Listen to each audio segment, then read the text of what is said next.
Les lavages au sel dans les buts de purification spirituelle, de chasser les mauvais esprits, d'être protégé du diable. Que dit l'Écriture par rapport à de telles pratiques? Salut à vous, bien-aimés dans le Seigneur. Nous vous bénissons de la part de Dieu notre Père, par Jésus-Christ, le seul Seigneur, le seul Sauveur, celui qui est, qui était et qui revient bientôt. C'est votre humble frère, l'esclave inutile de Christ, Yannick Stéphane, enseignant de la parole de Dieu, ministre de l'Évangile. Nous voulons répondre à cette question parce que il y a des bien-aimés qui nous posent ces questions et parce que c'est une pratique qui est répandue beaucoup au sein de l'Église. Hein. C'est une pratique que les gens y font parce qu'ils disent que c'est le prophète qui a dit et apparemment ça marche. Donc, et les gens se basent sur le fait que des choses pourraient marcher ou ne pas marcher pour savoir si ça vient de Dieu ou pas. Et croire que ça vient de Dieu. Nous disons déjà d'entrée que c'est une fausseté. C'est une grosse fausseté. C'est des pratiques qui n'ont rien à voir avec l'évangile, qui n'ont rien à voir avec Christ. C'est la pratique du maraboutisme. Certains ne le font par ignorance, hein, mais c'est surtout des pratiques qui sont animées par des mauvais esprits, des démons, pour maintenir les gens dans la captivité. Pourquoi?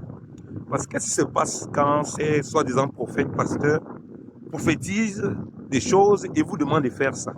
Et vous demandent d'aller vous laver avec du sel. Si vous êtes malade, d'aller vous laver avec du sel. Si vous avez un problème, allez vous laver avec du sel. Peut dire même à une certaine heure à laquelle vous devez vous laver. Toutes ces choses. Il commence par vous donner une prophétie ou une parole qui semble être vraie dans votre vie, qui est peut-être vraie. Et à partir de ça, vous commencez à croire que tout ce qu'il va vous dire par après est vrai. Voilà comment ces personnes animées d'un autre esprit vous séduisent et séduisent beaucoup de personnes. Vous allez voir des personnes qui vont dire, ah oui, mais il m'avait dit telle chose, c'était vrai, dans ma vie, c'était correct. Du coup, il m'a demandé de faire telle chose. D'autres ont douté, d'autres ont fait. Et certains m'ont même dit, oui, j'ai fait ça, j'ai vu vraiment la grâce de Dieu, Dieu s'est manifesté, des portes se sont ouvertes dans ma vie et tout et tout. Bien aimé dans le Seigneur, peut-être que tu ne te rends pas compte, mais c'est une énorme séduction. Parce qu'en ce moment, tu n'as plus besoin de Christ. Ce qu'on t'a fait pratiquer des rites tels que les gens le pratiquent dans le monde, qui n'ont pas le Seigneur, qui vivent comme ils veulent, qui vont voir les marabouts, et les marabouts leur donnent des choses. Bonjour. Qui vont voir des marabouts, les marabouts leur donnent des choses, qui font des trucs, ça et là, et qui ont idolâtré le sel, et qui ont vu dans le sel des vertus mystiques qui permettent de protéger contre les esprits. Et tu n'as pas besoin de Christ. Christ, c'est encore quoi? Puisque ces hommes sont capables de te faire faire des choses qui n'ont rien à voir avec Christ, qui renient Christ, et tu dis que tu as des résultats. Ça ne sert à rien. Et voilà comment ces choses-là ouvrent des portes à des démons. Parce que ce sont des pratiques qui ne sont pas conformes aux valeurs du Seigneur. Puisque celui qui vous a prophétisé, le soi-disant prophète qui vous a parlé là, parce qu'il vous a donné les prophéties, il vous a demandé de faire cela, ce n'est pas avec l'esprit de Christ. Parce que s'il a l'esprit de Christ, il doit vous ramener à Christ. Il doit vous faire comprendre déjà que vous ne pouvez pas être purifié parce que vous êtes lavé au sel. Sur les choses spirituelles, le sel a des vertus énormes. Je ne suis pas contre le sel. Moi, je consomme le sel, les sels complets. Par exemple, hein, moi qui fais du sport, je consomme essentiellement les sels complets. Vous voyez? Que ce soit le sel Nigari pour mes activités sportives, que ce soit le sel complet, hein, qu'on peut appeler sel de Guérande, pour cuisiner, j'utilise beaucoup j'utilise les sels complets. Et le Seigneur va dire que vous êtes le sel de la terre. Donc le sel est une bonne chose. Vous voyez que c'est nous qui l'a présenté comme le sel de la terre. Il n'a pas dit que nous, on passe le laver avec le sel. Mais il nous a présenté comme le sel de la terre. OK? Si vous devez vous laver avec le sel, sur le plan physique, pour des raisons médicinales, ça c'est une chose. Mais si on vous relie ça à des choses spirituelles, ça c'est autre chose. Et ça c'est une dérive. Vous voyez? Donc, qu'est-ce que dit que vous êtes le sel de la terre? Et pourquoi vous serez le sel de la terre? Et lui, il a dit, vous êtes la lumière du monde. Pourquoi vous serez le sel de la terre, la lumière du monde? Il faut que vous soyez salé par Dieu lui-même. Vous voyez? Que Dieu vous donne de la saveur. Parce que le sel ici rehausse quoi? Le goût. Vous voyez? Quand vous prenez du sel, ça rehausse le goût. Ça donne du goût à la nourriture. Donc, quand on vous présente comme le sel et la lumière du monde tel que Christ a fait, en réalité, c'est lui qui est venu nous saler. C'est lui le véritable sel. Ouais, la véritable lumière. Il est pensé comme la lumière de Dieu. Vous voyez? Parce que c'est là où vous devez comprendre le lien avec la loi. Dans Lévitique chapitre 2, au verset 13, Dieu précise, Dieu avertit que toute offrande que on devait offrir à Dieu devait être salée. Il devait avoir du sel dans l'offrande. Et le sel là était le signe de l'alliance avec Dieu. Vous voyez? Or, quel est le signe de l'alliance avec Dieu pour nous qui sommes en Jésus-Christ? C'est quoi? C'est le sang de Jésus. Donc les choses devaient être salées. Les offrandes devaient être salées pour être offertes au Seigneur. Toutes les offrandes. Vous voyez? Il y avait des holocaustes, il y avait plein de choses. Toutes les offrandes qu'on fait devaient avoir du sel pour donner de la saveur, du goût. Et c'était le signe de l'alliance que Dieu mettait entre lui et le peuple. Or, ce signe est venu en la personne de Jésus-Christ, et plus précisément par son sang qui a été versé. Il dit ici, voici le sang de quoi? De la nouvelle alliance. Vous voyez bien aimé le Seigneur. Il présente son sang comme le sang de la nouvelle alliance. Voilà pourquoi il peut venir dire, vous êtes le sel. Parce que ayant reçu celui qui est le véritable sel, Jésus-Christ de Nazareth, il nous a lui-même salés. Vous voyez? Il nous a lui-même salés. C'est pourquoi on dit que nos paroles soient assaisonnées de sel. C'est pourquoi on peut avoir des paroles qui sont assaisonnées de sel, parce que nous-mêmes, on a reçu le sel, et nous-mêmes, il nous a salés pour qu'on puisse sortir du sel. Et donc, dans le sel, tu vas voir les vertus et les valeurs du Seigneur. Comment on peut te faire croire que c'est parce que tu es lavé avec le sel que tu vas être purifié, guéri d'un truc spirituel? Ça n'a rien à voir. Si c'est sur le plan médicinal humain, nous ne disons rien. Là-dessus, c'est correct. Ok, vous pouvez faire certaines choses, même jusque-là, vous lavez tout le corps, tout ça avec. Moi, je ne vois pas à quoi ça sert ça. Vous voyez? Comme je dis que moi, j'utilise le sel, c'est pour mes pieds, comme je fais beaucoup de sport, retirer d'impureté. Et comme je dis, c'est même le sel complet. Donc, ces pratiques, c'est des pratiques démoniaques pour la plupart du temps. On vous dit que vous devez être purifié. Avec comment vous pouvez être purifié des choses spirituelles? Vous purifiez les choses spirituelles en disant quelque chose de matériel. Vous avez déjà vu ça où? C'est pour ça qu'on a besoin de Christ.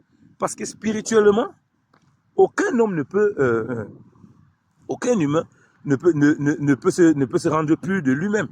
Vous voyez, bien aimé dans le Seigneur. C'est pour ça qu'on a besoin du Seigneur pour nous fortifier dans notre marche.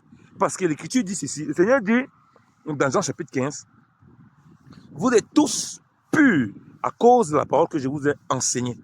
Vous voyez, il nous a purifiés par sa parole. Et il va plus loin. La Bible dit ceci, on reste dans la purification. La Bible dit ceci, le Seigneur dit ceci, il dit, la Bible dans 1 Jean chapitre 1 verset 7, Jean qui a marché avec le Seigneur, il dit quoi? 1 Jean chapitre 1 verset 7, il dit que si nous marchons dans la lumière, comme lui-même est lumière, alors nous sommes en communion les uns les autres, et le sang de son Fils Jésus nous purifie de tout péché. Alléluia. Le sang de Christ nous purifie de tout péché, à cause de la communion que nous avons avec lui. Il nous purifie des péchés. Ce n'est pas dans ce laver avec le sel qui nous purifie des péchés. Ce n'est pas dans ce laver avec le sel qui nous protège des démons. Non. La preuve contre les démons, la Bible dit quoi dans Colossiens chapitre 2? Qu'il a exposé les dominations en spectacle. Vous voyez? Il les a livrées en spectacle. À la croix. À la croix, il a livré toutes les dominations en spectacle. C'est pourquoi il dit qu'il nous a donné le pouvoir de marcher sur toute la puissance de l'ennemi. Vous voyez? C'est parce qu'on est déjà salé. Ouais, on a déjà le sel qui est en nous, qui est Christ, et on est salé. C'est pour ça qu'on peut marcher sur toute la puissance de l'ennemi. Ce n'est pas en ayant mis le sel sur nous. Donc, ce qui vous protège des mauvais esprits, ce n'est pas le sel sur vous. Les gens n'ont pas compris donc ces portées spirituelles, croient que c'est en mettant le sel sur eux, en mettant le sel sur leur maison, que ça chasse les mauvais esprits. C'est faux. Voilà pourquoi quand Christ est venu, aucun démon n'était chassé. Les Juifs pratiquaient ça. Ils mettaient le sel à gauche, à droite, le sel sur les maisons, le sel sur leurs portes, le sel sur eux-mêmes, le sel sur leur famille. Ils mettaient toutes sortes de choses.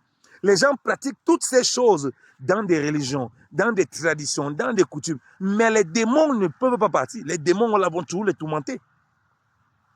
C'est uniquement en Christ qu'on a le pouvoir de chasser les démons. Lui seul est venu. Les autres peuvent un peu faire l'exorcisme. Il y a des fils de Séva, les fils des sacrificateurs, des Juifs, qui faisaient l'exorcisme à un certain niveau. Mais ils ont rencontré d'autres démons, mais c'était compliqué. Donc quand Christ vient, aucun prophète n'a chassé les démons. Aucun prophète ne pouvait chasser les démons. C'est lui qui chasse les démons. En son nom, on a le pouvoir sur les démons. Quand il envoie les disciples deux par deux, il les a donné le pouvoir de chasser les démons. Moïse lui-même était incapable de chasser les démons. Vous croyez que ça veut le seul qui pouvait chasser les démons? Aucun ne pouvait. C'est uniquement Christ qui est venu. Et il dit donc que s'il chasse les démons par l'Esprit de Dieu, par le Saint-Esprit, ça veut dire que le royaume de Dieu est venu jusqu'à nous.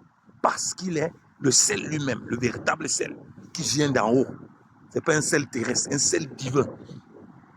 Donc, si vous avez des doutes, si vous avez le problème de purification, approchez-vous du Seigneur, comme il dit. Allez auprès du trône de grâce, soyez en communion avec lui. Et par défaut, son sang vous purifie de tout péché. Si vous avez peur des démons, il y avait des mauvais esprits, il y a des choses qui vous attaquent, allez auprès du Seigneur. Croyez par la foi en ce qu'il dit. Par défaut, la puissance de Dieu vous garde et vous préserve de tout esprit malsain. Et vous avez le pouvoir de chasser les mauvais esprits qui veulent vous perturber dans votre vie au nom de Jésus. C'est en ça qu'on a le pouvoir en Christ. Pourquoi il veut m'agiter à aller prendre les sels pour me laver, pour me protéger, mettre le sel sur ma maison? Vous croyez que c'est le sel qui fait peur aux démons? Que non, c'est un truc mystique, le sel. Les démons vont voir ça, ils vont avoir peur. Ils n'auront peur de rien. Au contraire, les démons n'auront pas peur de ça. Ils vont voir ça, ils rigolent. C'est pourquoi les démons rigolent de ce que les marabouts font. Tu pars sur le marabout, il te donne un bloc de sel, il fait quelques incantations, il dit dépose ça là-bas, dépose ça ici, dépose ça là-bas. C'est ce que les faux pasteurs, les faux prophètes ont commencé à faire. Ils viennent avec une prophétie, ils révèlent 2 ou 3 trucs dans ta vie, ils disent ah oui, prophète, c'est vrai, comment tu as su ça? Tu commences à pleurer. Après, ils te donnent un bol de sel et ils vendent ces bouteilles de sel. Beaucoup vendent ce sel. Ils vendent le sel à gauche et à droite. Ils vous vendent ça. Vous achetez. Vous aimez ça. Vous dites non, il y a Dieu dans ça. Il n'y a pas Dieu dans ça. Vous êtes en communion avec des démons pour la plupart qui pratiquent ces choses-là. La preuve, vous ne connaissez pas Dieu. Vous n'avez aucune intimité avec Dieu. Vous faites du marchandage spirituel. C'est-à-dire qu'on vous donne une potion, vous vivez n'importe comment dans le désordre parce que les démons viennent à cause du désordre dans lequel vous vivez. Vous vivez. C'est une maladie qui vient s'installer, c'est un problème qui vient s'installer de purification à cause d'une vie qui n'est pas en accord avec le Seigneur. Donc, qu'est-ce que les démons ils font donc? Ils viennent s'installer, ils vous séduisent en vous faisant croire que non, ces pratiques ont au pouvoir. Quelle pratique? Nous sommes dans un domaine spirituel. Comment vous voulez résoudre les problèmes spirituels avec des choses charnelles? Comment les démons qui sont esprits, vous voulez les combattre en prenant les sels, en faisant des prières, des sels, en vous lavant dans le sel?